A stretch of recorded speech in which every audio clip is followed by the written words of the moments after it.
Hey y'all, thanks for coming out to my publishing party. I am Richard Olsmuller, and I paid my $209,000 student loan debt in less than 5 years. This book is not the book that you're used to or what you would expect in something of this book. I do not lay out for you a plan, step by step, do this, don't do this. Instead, this is a coming of age story on how, first of all, that I accrued $209,000 student loan debt, and then how I paid it off. And so the excerpt that I'm going to read for you is, that moment when I actually realized that I had $209,000 student loan debt. I had been living off of my student loans stipends for years, and just kept on going to school because in school deferment I don't have to pay anything back, and as long as they keep on paying me money, I'm gonna keep going to school. It wasn't until I got a decent paying job in the oil field and started earning money, a living wage, that I started saving up a little bit of money and started figuring things out a little bit for myself. So that is why we're reading this little part. After a year and 2 weeks in the oil field, even with paying tuition for my doctoral classes, I was still able to save up $40,000. I wasn't going anywhere, buying, or doing anything. I just worked and did my schoolwork. I usually worked a few hours overtime per week, and I worked all the extra shifts that came available. I hadn't earned much money at all for so long. I really didn't want to miss out on any opportunity to earn money while I could. So I wasn't taking vacation. Relaxing a little in Rapid City on my days off was enough for me, but I was starting to think I needed to do something with my money. So I asked my mother. My mother told me I needed to invest my money, so I started looking for investments. I wanted something safe. I paid 8% interest, but I couldn't find anything. One of my days off, I was at a coffee shop and thought to look at my student loans. I went online, logged into my accounts, and checked the balances of my student loans. Great Lakes managed 4 loans for me. I also owed money to ACS and Nelnet. My debts ranged from $18,000 to $45,000 across all 6 of the lenders.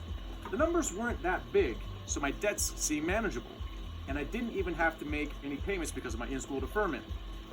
I wondered how much interest my loans were, so I looked at my account details and saw my interest rates varied from 2% to 7.9%. Unfortunately, I had only one $20,000 loan that was 2% interest. When I saw that most of my loans had interest rates between 6.9% and 7.9%, I quickly realized the best investment for me was to start paying down my highest interest student loans. So May 28, 2014, right there in the coffee shop, I made a $30,000 payment. I didn't want to spend all of my money just in case they fired me.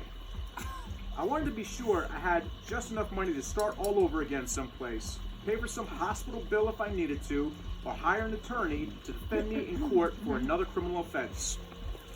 I was kind of excited about the big payment I made, so I kept checking my student loan account until the payment posted. A few days later, the payment finally posted. I really like to see the balances go down so much, and I was so surprised at how good I felt after I made that payment. I really didn't expect that. I liked the feeling so much that I wanted to make more payments, but I needed to keep my $10,000 just in case money.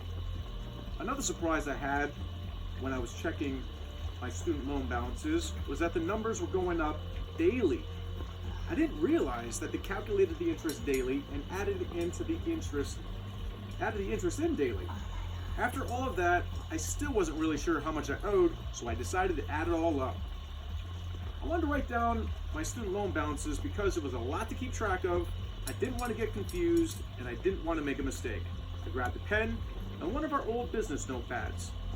I checked my accounts and wrote down the balances: $28,780.43, $18,133.53, $45,092.80, $44,286.74, $24,601.30, and $18,505.42. Adding it all up, after my $30,000 payment, Oh my God. I still had $179,000 $378.22 left to pay.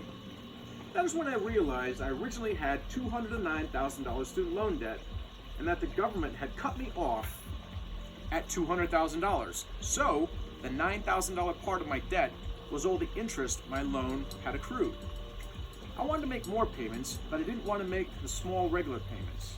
My loan balances were so large, and I was paying so much in interest that small payments would make almost unrecognizable changes to my account balances. I wanted that feeling again that I got when I made the big payment and saw my balances drop, so I elected to only make big payments. I thought refinancing my loans wouldn't make sense for me, and I really wasn't going to save much money because I was going to pay my student loans ahead of schedule.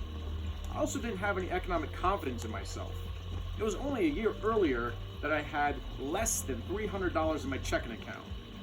I didn't think there was any way I would qualify for the loan, so I talked myself out of trying to refinance my loans. Also, I was still enrolled in school and had in-school deferment, so I had the luxury of not making any payments if I didn't want to. That's all. Like I said, I hope to entertain you in the process. And like I said, most of the stories I say have nothing to do with paying off the student loans, but oh boy, going through the doctoral stuff and the DBA stuff. It's called a narrative. This style of writing, if you're writing something for one of your degrees, on the doctoral studies sort of thing, is called a narrative.